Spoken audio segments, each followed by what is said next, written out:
Salamat juga. Afaka pera kafe? Ay. Samain no? Kier. Pasto? Pasto?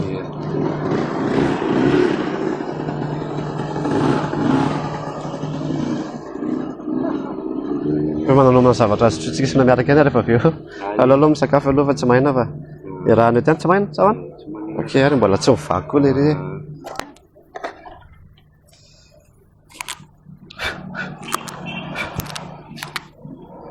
Ty aloha vera tazomy ihany aloha raha avy eo mihitsy fa tsy maina rehefa asa aloha.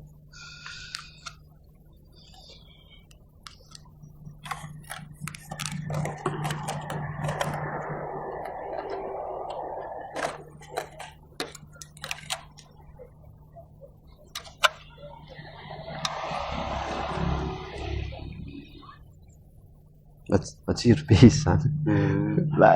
Mihinala tary an'ilay sary ilay zany tena letika be mihitsy a. Tsy aloha mangala kely any aloha dia satria mba iarahantsika sy misotro ihany ty rehefa dia mba za koa mantsy tsy mahazo eo tsisy lafika kely fa foana dia za koa mbola tsy nikala mihitsy dia mba ampiko tsy maina ve? Ha? Kely fotsiny alaika. Sisika. Alafi-dafika kely aloha amin'izay mba milamina tsara ka sao? Lay be maro. Lay be izy zany.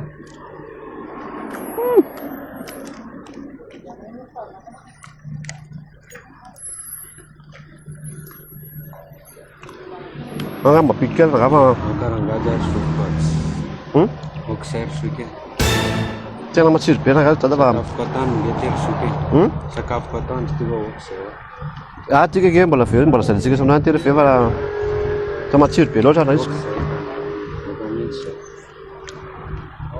farana farany kely juta karoty kely fotsiny tsy mahaza ve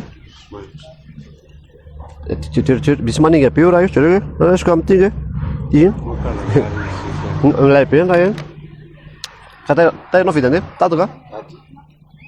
Be zao raha angala. Alora ka sao hijery kely ohatran'iny koa dia mba anona ohatran'ny lasa mampitehinana be ilay zavatra vidinao ka. Davady. Ty viranao e? Davady. Aloha hijery kely vety.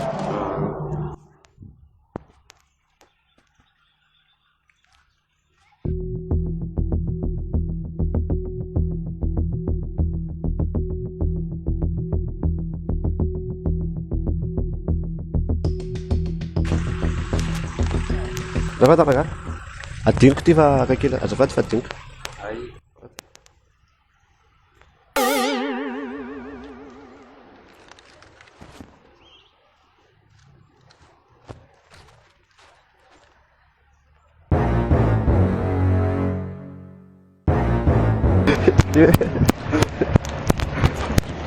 Ihany Erik karakory tena hoe raha tsy lobe ve za hoe no ako sakafonao dia lasa ve tsy mizara kory hoe tsara be zavatra nohanao teka fa tsy maninona zany fa rehefa eo ihany anao dia maninona moa raha zareko amin'ity koa e satria mbany raha ninana teo dia mba iarahana misotro ihany fa sady fanomezana avany aminao ty avany amin'ny radama mihitsy le mpamokatra an'ilay izy dia misotro mifinaritra ianao fa mety tsy afaka hijarana iaraka tsotro aminao aloha za fa mbola handeha kely aloha fa natoka efa manomeko anao eny tsy tezitra aminay ianao amin'ny sakafo teo a mety ka okey ary mbola kasite tsara eo mbola ao tsara eo mbola tsisy atahorana eo okey masotora ka okey ary ya